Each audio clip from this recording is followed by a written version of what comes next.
Shalom semuanya. Ya, saya berharap suara saya dapat didengar dengan baik ya. Oke, eh, Bapak Ibu Saudara sekalian, malam hari ini eh, tema yang ada, yang tentu saja ini mungkin menjadi sebuah tema yang ya buat kita akan menjadi sebuah pertanyaan gitu. Ya, kenapa kok ada temanya sepertinya nggak ada rohani-rohaninya gitu kan? Ya, karena buat saya lebih baik hidup itu dalam sebuah alam natural, tapi mengalami banyak hal yang supranatural, ya, daripada kita terlalu bermimpi yang supranatural, tapi tidak pernah ada sebuah realita dalam hidup natural. Nah, eh, tema kita malam hari ini judulnya Long Time No See, Pak. Ya, eh, tentu saja ini sebuah pertanyaan buat setiap kita yang mendasar sebelum kita mau ber apa ini bagi ya, atau mungkin sharing, atau mungkin juga boleh saling melengkapi ya. Walaupun malam hari ini saya yang jadi pembicara, tetapi saya percaya setiap kebenaran firman Tuhan itu akan menjadi sebuah benih dalam hidup setiap kita sesuai dengan ukuran dan takaran yang kita mau terima dari hadapan Tuhan. Nah, Bapak Ibu saudara sekalian, kalau kita bicara tentang ya tema yang ada, ya ini long time no see, ya sudah lama tidak berjumpa, ya itu menurut saya mengandung sebuah arti yang begitu dalam. Yang walaupun seringkali secara manusia kalimat ini sering diucapkan, ya kalau kita ketemu seseorang gitu kan, yang memang lama nggak berjumpa, kita kan tanya, gimana kabarmu? Udah lama kita nggak ketemu nih, gitu kan. Tapi jujur, apakah pertanyaan itu benar-benar keluar dari hati gitu kan? Atau hanya lip service? Karena ada banyak orang yang melakukan itu ya karena memang wajar, udah lama nggak ketemu, pengen tahu kabarnya gitu aja. Tapi setelah itu ya kabarnya gimana juga kita nggak peduli kok gitu kan? Ya, kalaupun misalkan ada sebuah kehidupan yang mungkin kita lihat teman saya, eh wah ini kok kayaknya apa namanya oh, menderita gitu kan, susah, nggak baik gitu kan. Paling ya kita, kalau yang rohani kita akan bilang bahwa ya doalah gitu kan. Ya sungguh-sungguh sama Tuhan lah gitu kan. Dan itu seringkali terjadi gitu loh. Ya, kalau mungkin kita ketemu dengan seorang rekan, sahabat, yang mungkin dulu punya masa lalu kehidupan yang kurang baik, lalu sekarang bertobat, dipulihkan, diberkati Tuhan. Ya, ketika kita mendengar kabar itu, dia cerita karena kita menanyakan bagaimana kabarmu, sudah lama nggak berjumpa. Dan kemudian dia bilang, oh puji Tuhan, Tuhan berkati, Tuhan pulihkan, dan lain sebagainya. Yang menjadi pertanyaan kemudian adalah, apakah betul gitu kan? Ketika kita menanyakan semuanya itu tuh keluar daripada hati kita yang paling dalam. Karena seringkali di dalam hidup ini, saudara, tanpa disadari, kita ini melakukan sesuatu yang kadang-kadang cuman sebuah ungkapan bibir, tapi tidak pernah keluar daripada sikap hati kita yang paling dalam. Nah, Bapak Ibu saudara sekalian, pernahkah kita merenungkan, andai kata ya, Tuhan itu tanya kepada kita, tiba-tiba kita lagi doa, dan Tuhan tiba-tiba dia tanya kepada kita, gimana kabarmu? Sudah lama nggak jumpa. Mungkin kita akan berkata, nggak mungkin lah Tuhan masa tanya gitu sih. Tapi jujur, kadang-kadang kita ini merasa connect dengan Tuhan. Kita merasa bahwa Tuhan itu eh, apa ya, selalu tahu hidup kita. Oh ya, memang Tuhan selalu tahu hidup kita. Tuhan Maha tahu, bahkan seringkali kita tidak tahu apa yang ada dalam hati kita, dalam hidup kita, dia tahu, saudara. Tapi yang saya maksudkan adalah begini, ketika Tuhan menanyakan hal itu dalam hidup kita, yang sebenarnya yang dicari Tuhan adalah, Oke, memang mungkin kita nampak rohani, pelayanan aktif dalam sebuah kegiatan gereja, bahkan mungkin dalam seminggu tidak lepas daripada aktivitas pelayanan. Ya. Bahkan mungkin dalam pekerjaan hari-hari sambil kerja dengerin khotbah, sambil kerja dengerin lagu pujian. Tapi menjadi pertanyaan dasar, apakah semua yang kita lakukan itu membuat Tuhan memiliki sebuah kedekatan dengan kita? Yang ditanyakan Tuhan dalam hidup setiap kita adalah sesuatu yang seharusnya kita mengerti bahwa kalau itu pertanyaan sampai terjadi, dan Tuhan berkata, "Hai, apa kabarmu? Sudah lama nggak jumpa." Mungkin itu sesuatu yang Tuhan berkata, "Aku tunggu kamu loh." Ya, sekian waktu aku cari kamu. Bukan berarti karena sebuah aktivitas rohani itu kemudian membuktikan bahwa kita ini punya hubungan yang baik dengan Tuhan. Belum tentu. Karena seringkali saya bilang ada banyak orang yang sepertinya melakukan banyak hal rohani, tetapi rupanya itu cuma sepihak. Nggak pernah mikirin pihak Tuhan gimana. Nah, memang bagi banyak orang akan berkata, "Pak, ngapain kita mikirin Tuhan? Tuhan Maha Tahu, Pak." Ya, ngapain? Tuhan itu bukan orang yang sensitif. Siapa yang bilang? Bilang. Justru dia jelas ngomong, dia adalah Allah, dia adalah Tuhan yang pencemburu.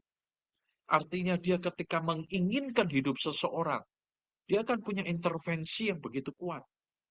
Dan itu menjadi pertanyaan buat setiap kita. Apakah betul hidup setiap kita nih hari ini di hadapan Tuhan? Itu punya sebuah kedekatan yang benar-benar bukan cuma sekedar kemasan rohani. Tetapi dalam setiap detik perjalanan hidup kita tahu bahwa dia pribadi yang bukan cuma melihat hidup kita, bukan cuma tahu hidup kita, tapi dia yang selalu menyertai, dan dia selalu dampingi, dan dia selalu tuntun hidup setiap kita. Saudara, saya ajak buka kebenaran firman Tuhan hari ini. Dari beberapa bagian yang saya harap bisa cepat selesai. Yang pertama kita akan buka dari Matius pasal yang ke-18. Maaf saudara. Ya, Matius pasal 18 betul. Matius 18. Ayat yang ke-12.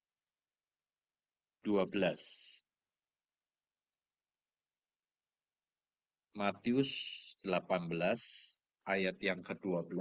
Firman Tuhan berkata, "Bagaimana pendapatmu jika seorang mempunyai 100 ekor domba dan seekor di antaranya sesat? Tidakkah ia akan meninggalkan yang 99 ekor di pegunungan dan pergi mencari yang sesat itu? Dan aku berkata kepadamu, sesungguhnya jika ia berhasil menemukannya, lebih besar kegembiraannya atas ekor itu daripada yang atas 99 ekor yang tidak sesat. Demikianlah juga Bapakmu yang di surga tidak menghendaki supaya seorang pun dari anak-anak ini hilang." Saudara, seringkali firman ini diterjemahkan dengan sesuatu yang sangat umum, di mana kita tahu, oh ya, ada domba 100, hilang satu, seorang gembala pasti akan cari domba yang satu itu yang hilang. Untuk, ya, kalau kita lihat kembali di ayat firman Tuhan kalimat terakhir, kita tahu bahwa supaya orang yang hilang, anak-anak yang hilang, yang tersesat itu bisa dibawa kembali kepada jalan yang benar. Tapi kalau kita mau telaah atau kita mau lihat lebih dalam lagi, sebenarnya adalah sebuah esensi yang lebih dalam daripada hal tersebut. Di mana kita membaca firman ini dan kita tahu bahwa selama ini si gembala ini punya relationship dengan semua domba-domba ini. Ya, dombanya pasti juga kenal dengan gembalanya dan lain sebagainya. Tapi menjadi pertanyaan, kenapa dia kok rela meninggalkan hanya untuk satu yang tersesat? Ya. Kita dapat berkata, oh ya, karena memang jelas firman berkata bahwa anak itu hilang, tersesat, ya harus diambil supaya tidak lari, supaya tidak hilang, supaya tidak pergi. Tapi lebih dalam daripada itu adalah begini, bahwa hidup setiap kita ini harus menyadari. Kadang-kadang kita ada dalam sebuah komunitas, dalam sebuah perkelompokan, dalam sebuah persekutuan, dalam sebuah areal yang nampaknya begitu rohani. Tetapi sebenarnya hidup kita ini hilang dari hadapan Tuhan. Dan kalau kita mau menyoroti, saudara, dari firman ini, kita akan tahu bahwa betapa hati daripada seorang bapak itu sebenarnya benar-benar rindu untuk selalu dekat kepada anaknya. Dia bukan cuma sekedar pribadi yang hanya, maaf saudara, oh senang kalau dipuji saja, senang kalau dikasih persembahan, gitu kan. Makanya ada banyak orang sekarang ini judi online di gereja, saudara ya. Ya, maaf saya bukannya mau menyinggung, tapi kalau yang tersinggung ya silakan. Ya, kenapa judi online di gereja? Ya, karena kalau kasih persembahan hitungannya, oh kira-kira nanti aku nabur berapa, apa bisa untung berapa kan begitu. Nah, sekarang begini, saudara. Kalau kita hidup ini tidak didasari dengan pengenalan akan Tuhan yang benar, otomatis kita nggak akan pernah punya hubungan yang baik dengan Tuhan. Nah, saudara bisa bayang orang model-model yang seperti ini, apa iya sih gitu kan? Kalau di akhir hidup ini nanti Tuhan akan kenal hidup kita. Nggak mungkin, saudara. Makanya firman Tuhan ngomong apa? Siapa kamu? Aku tidak mengenal kamu. Walaupun sudah lakukan banyak hal. Nah, kenapa kok di titik itu Tuhan berkata, aku nggak kenal kamu? Sebab kita ini tidak punya sebuah hubungan yang melekat. Walaupun ada banyak sesuatu yang kita kerjakan yang berbau rohani dan sangat rohani. Bahkan mungkin kita yang terpanggil atau dipercaya punya banyak karunia, bisa nemu bernubuat, gitu kan. Bisa menyembuhkan orang. Pertanyaannya bukan sampai bagaimana karunia itu makin luar biasa. Tetapi apakah di balik itu semua, kita ini benar-benar punya sebuah kedekatan dengan Tuhan. Satu keintiman. Di mana kita tahu bahwa hidup kita ini tidak tersesat. Tersesat di bagian firman Tuhan. Ini bukan hanya bahas tentang hilang. Oh, nggak pernah ke gereja. Ya, pergi ke diskotik. Oh, nggak pernah pelayanan. Kerja terus. Bukan itu. Gitu. Tapi bagaimana kita menyadari bahwa sebenarnya hidup setiap kita ini sedang ada dalam posisi, ya, aku ini tidak pada arealnya Tuhan. Aku nggak ada di hatinya Tuhan. Makanya Tuhan berkata, ya, apa kabarmu? Kita sudah lama nggak berjumpa. Dan maaf saudara, ada banyak hal yang seperti ini terjadi di gereja Tuhan. Kenapa? Karena semua sekarang melakukan ritual keagamawian yang tujuannya hanya bermain di perasaan dan bukan dalam kebenaran firman Tuhan. Karena ada banyak sekali saya jumpai di lapangan, saya buktikan sendiri. Ada banyak orang hari-hari ini yang dicari itu bukan kebenaran, tetapi kesenangan. Kebenaran itu bicara tentang proses. Kebenaran bicara tentang pendewasaan. Kebenaran itu bicara tentang keiniman. Tetapi kesenangan itu hanya bicara tentang kenyamanan yang pada akhirnya kebinasaan. Nah, kembali saudara, sambil saya lanjutkan pembahasan firman Tuhan malam hari ini, coba renungkan. Ya, ketika Tuhan bertanya dalam hidup setiap kita, gimana kabarmu? Kita sudah lama nggak berjumpa. Saudara mau jawab? Renungkan baik-baik, saudara. Renungkan baik-baik. Lebih lanjut, saya akan ajak saudara buka dari satu kebenaran firman Tuhan. Dari Lukas pasal yang ke-15. Lukas pasal yang ke-15. Saya akan baca dari ayat ke-11. Yesus berkata lagi, ada seorang mempunyai 2 anak laki-laki. Kata yang bungsu kepada ayahnya, Bapa berikanlah kepadaku bagian harta milik kita yang menjadi hakku. Lalu ayahnya membagi-bagikan harta kekayaan itu di antara mereka. Beberapa hari kemudian anak bungsu itu menjual seluruh bagiannya lalu pergi ke negeri yang jauh dan di sana ia memboroskan harta miliknya dengan hidup berfoya-foya. Lompat ayat yang ke-20.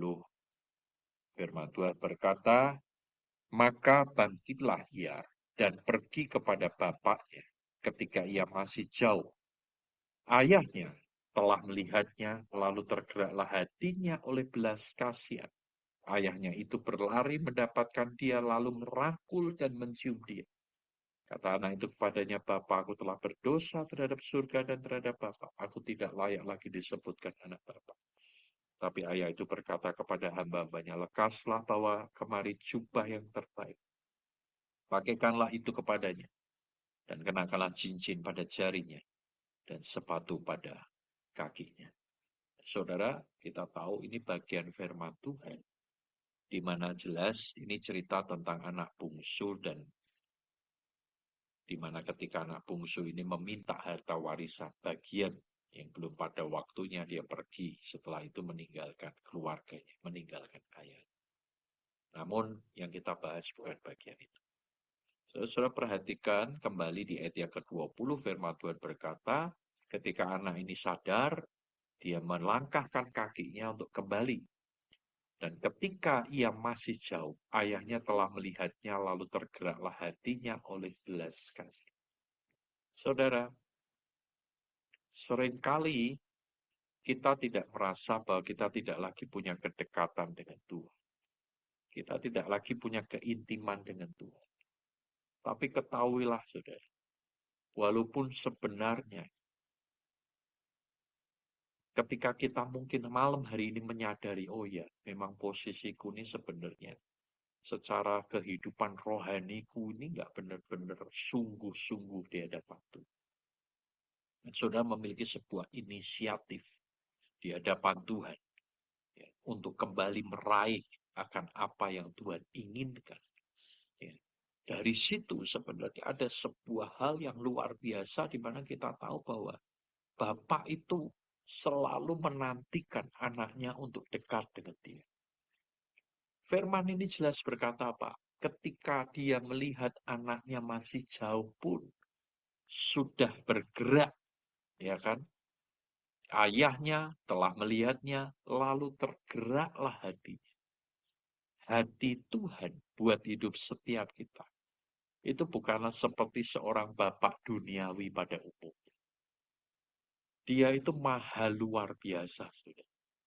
Sekalipun ada jarak yang jauh, tetapi sebenarnya dia menanti hidup setiap kita untuk kembali, untuk benar-benar bisa merasakan apa yang dia inginkan terjadi dalam hidup setiap kita.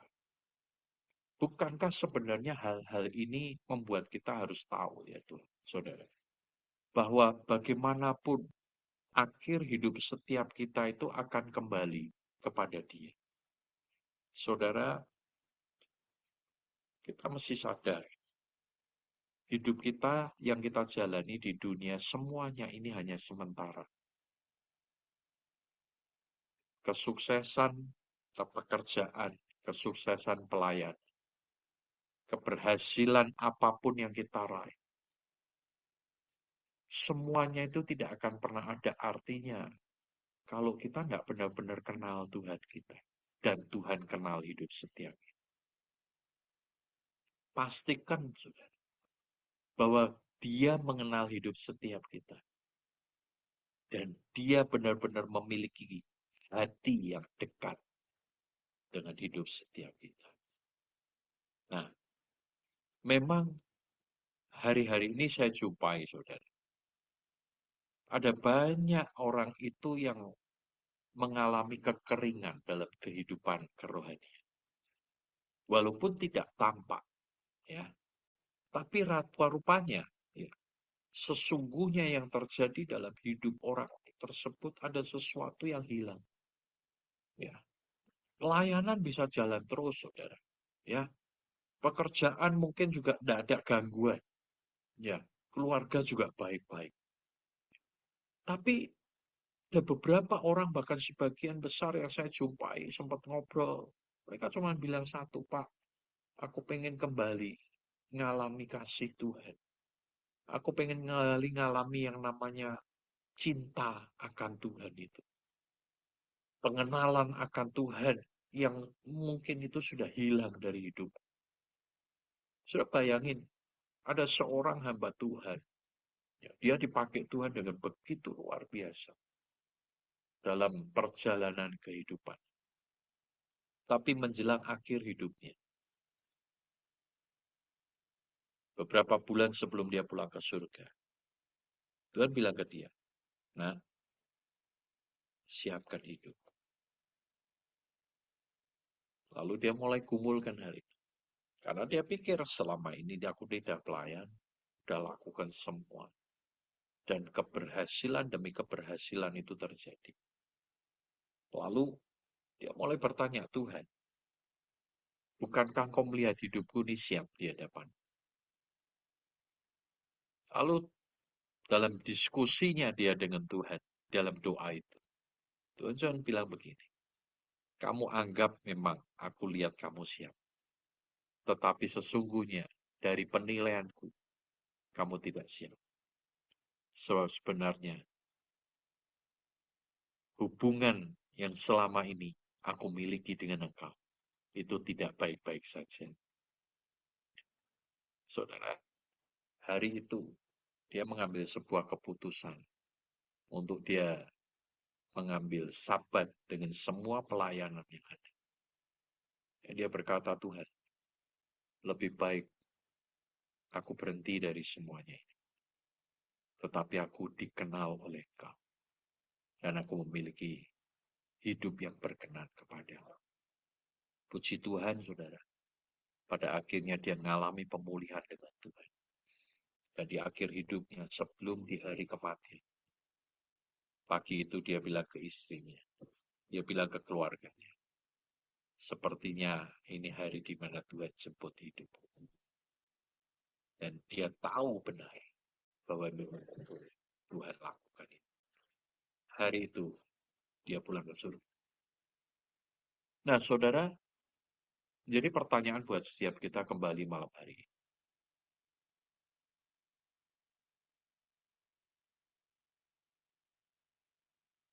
Ketika Tuhan bertanya kepada setiap kita, gimana kabar? Gimana kehidupan? Yakinkah kita bisa berkata, ya Tuhan, sebenarnya aku ini benar-benar mengasihi Engkau?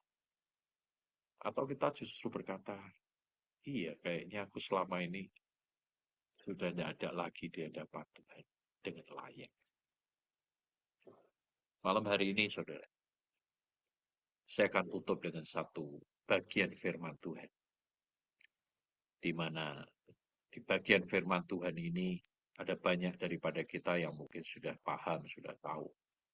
Kalau kita baca firman Tuhan ini, kita mengerti bahwa ya sekali lagi Tuhan itu selalu mau beracara dan berintervensi dalam hidup setiap kita. Saudara, kalau saudara baca daripada kisah di mana pada waktu itu, ya, sudah mengerti ada satu peristiwa di mana Daud membawa kembali akan tabut Tuhan itu. Ya, di 2 Samuel pasal yang ke-6. Nah, saudara, kita mengerti bahwa kemudian Daud itu membawa tabut itu ya dari rumah Abinadab, kemudian dibawa kepada kota Yerusalem. Firman Tuhan dari 2 Samuel pasal yang ke-6, ayat yang pertama, Daud mengumpulkan pula semua orang pilihan di antara orang Israel, 30.000 orang banyaknya. Kemudian bersiaplah Daud lalu berjalan dari Baale Yuda dan seluruh rakyat yang menyertainya untuk mengangkut dari sana tabut Allah yang disebut dengan nama Tuhan semesta alam bertata di atas kerubim. Dan mereka menaikkan tabut Allah itu ke dalam kereta yang baru, mengangkatnya dari rumah Abinadab yang di atas bukit, lalu Usa dan Ahyu anak-anak Abinadab mengantarkan kereta itu. Usa berjalan di samping tabut Allah itu, sedang Ayu berjalan di depan tabut itu. Daud dan seluruh kaum Israel menari-nari di hadapan Tuhan dengan sekuat tenaga diiringi nyanyian kecapi, gambus, rebana, gelentung, dan celacap. Lalu kalau sudah baca ayat yang ke-6, 7, itu peristiwa tentang bagaimana tabut itu tergelincir dan Usa mengulurkan tangannya, dan setelah itu Tuhan marah. Nah, nanti saudara boleh kembali baca, lihat firman Tuhan ini, tapi saya akan pakai ini sebagai penutup. Kita tahu bahwa yang namanya rumah Obed Edom, ya, itu baik rumahnya, keluarganya, gitu kan, itu tidak ada dalam sebuah list atau rundown daripada acara perjalanan untuk membawa tabut Tuhan dari Baale sampai ke Yerusalem, ya, tidak ada, saudara. Jadi waktu itu Daud tidak pernah merancangkan, oh ini nanti mampir di rumahnya Obed Edom, enggak, saudara. Karena memang tidak ada itu tujuan di situ. Tapi yang menarik kan begini, ketika ada sebuah peristiwa terjadi dan Tuhan marah, lalu yang dilakukan Daud apa? Dia taruh ya tabut Tuhan itu di rumah Obed Edom. Ya, nah banyak orang itu percaya dan sangat bersukacita bahkan mengaminkan ketika ada tabut Tuhan di rumah Obed Edom, dan ketika kita membaca, kita mengaminkan, kita berpikir, wah iya ya, kalau ada hadirat Tuhan itu hidup kita diberkati. Jadi hubungannya selalu berkat. Padahal sebenarnya berkat itu adalah bonus. Ya, pemulihan itu adalah bonus. Artinya dalam pemahaman yang saya mau tekankan, jangan mencari tujuan akhir atau hasilnya. Tetapi yang paling penting itu adalah proses daripada Tuhan untuk membuat semua rencananya itu digenapi dalam hidup kita. Nah, poinnya di sini. Ketika tabut Tuhan itu ada di rumah Obed Edom, ya, saudara, saya tidak tahu. Sampai hari ini saya coba tanyakan ke beberapa teman-teman yang sering mengupas Alkitab dan mempelajari dengan begitu detail. Saya tidak tahu juga mungkin dari Bapak Ibu yang ikut dalam Zoom meeting malam hari ini, ada yang tahu dan bisa bantu jawab saya. Tapi sampai hari ini kok sepertinya tidak ditemukan seberapa besar rumah daripada Obed Edom ini. Kita tidak pernah tahu nih, Obed Edom ini rumahnya luasnya apakah 2000 meter persegi kah, gitu kan? Ataukah 5000 meter persegi kah, gitu kan? Atau mungkin cuma 200 meter persegi, kita nggak pernah tahu. Tapi paling tidak yang kita harus tahu adalah bahwa yang namanya tabut Tuhan pada waktu itu adalah sesuatu yang digambarkan sebagai kehadiran Tuhan. Dan itu sangat-sangat sakral. Sesuatu yang sangat dihormati dan dihargai. Jadi ketika tabut ini ditaruh di rumah Obed Edom, saya tidak peduli berapa luasnya, tapi paling tidak tabut ini tidak akan pernah ditaruh di tempat yang sembarangan. Tabut ini nggak akan pernah taruh di tempat yang, ya kalau saya bilang recehan, ecek-ecek. Sesuatu yang, sudahlah, taruh di gudang aja lah. Sudahlah, nih tabut taruh di samping aja lah, di emperan aja lah. Nggak mungkin. Karena mereka begitu menghormati. Dan kemudian, yang kedua, saudara, kita harus tahu bahwa ketika tabut Tuhan itu hadir, tabut Tuhan itu ada di rumah Obed Edom, ya, kita harus mengerti bahwa ada sebuah hal-hal yang natural, sesuatu yang biasa dikerjakan, dilakukan di rumah Obed Edom, di keluarga rumah Obed Edom, hari itu berubah. Ya, misal contoh, tabut itu ditaruh di, misalkan ya, di ruang keluarga atau tempat yang paling dianggap layak untuk rumah atau tabut Tuhan itu ada. yang paling istilahnya paling istimewa lah. Otomatis setiap keluarga, anggota keluarga yang lewat, yang biasa lalu lalang di tempat tersebut akan merubah rutenya. Ya. Mereka tidak akan sembarangan, ya. Dan mereka tahu persis bagaimana usaha itu dimarahin Tuhan, terima akan hukuman dari Tuhan karena sembarangan memperlakukan akan tabut itu. Jadi otomatis mereka ini ada sebuah rutinitas yang harus dibongkar. Mereka mengalami sebuah ketidaknyamanan dengan yang namanya hadirat Tuhan ini.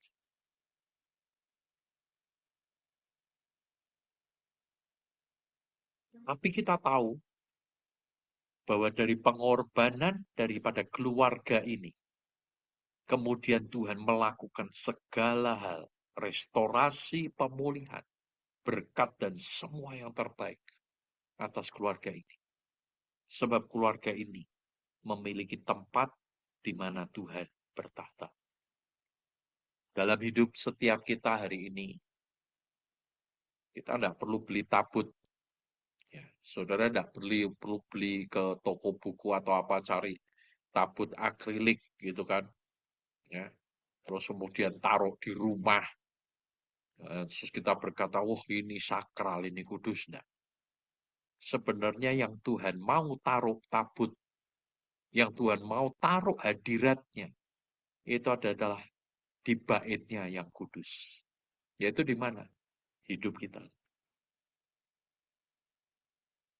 Dia ingin tinggal dalam hidup setiap kita.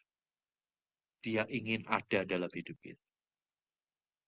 Banyak orang ingin hadirat Tuhan, yes. Banyak orang ingin ada sesuatu yang menyentuh. Banyak orang ingin merasakan lawatan Tuhan, ya. Tapi banyak orang yang tidak siap untuk dibongkar semua rutinitas, semua liturgi, semua hal-hal yang lahiriah. Karena sekali lagi, sebenarnya bicara tentang hadirat Tuhan, bicara tentang pribadi Tuhan, itu bicara tentang hal yang tidak nyaman secara daging.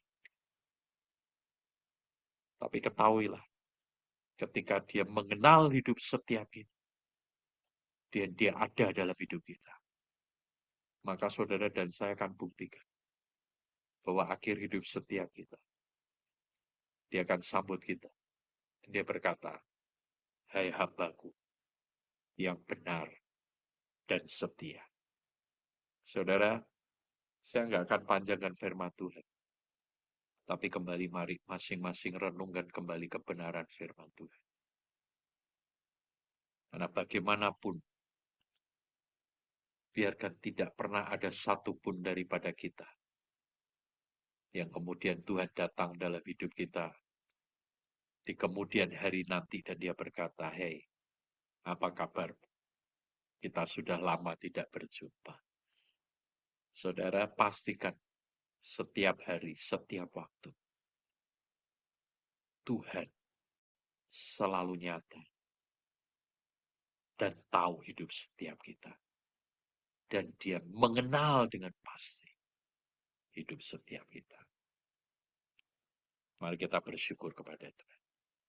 Terima kasih Tuhan Yesus untuk malam hari ini. Kami bersyukur karena sekali lagi Tuhan, Kau yang mengenal akan hati setiap kami, Kau yang mengenal hidup kami, Kau yang tahu keberadaan hidup setiap kami hari ini. Izinkanlah kami Tuhan kembali untuk memiliki wadah, untuk memiliki tempat di mana Engkau itu bertahta, di mana Engkau itu tinggal dalam hidup setiap kita. Dan Engkau berdaulat. Hamba-Mu berdoa buat keluarga Reva yang ada Tuhan. Tuhan, Kau berkati dengan segala yang terbaik. Dan biarkan rencana-Mu yang sempurna itu digenapi. Sampai setiap hamba-Mu, umat kesayangan-Mu ini, selesai pada garis akhir dan disambut oleh Engkau. Dan dianggap sebagai pribadi yang benar dan setia di hadapan Tuhan. Terima kasih Tuhan. Kami bersyukur, kemuliaan, hormat, pujian, sanjungan bagi Engkau. dalam nama Tuhan Yesus Kristus. Amin.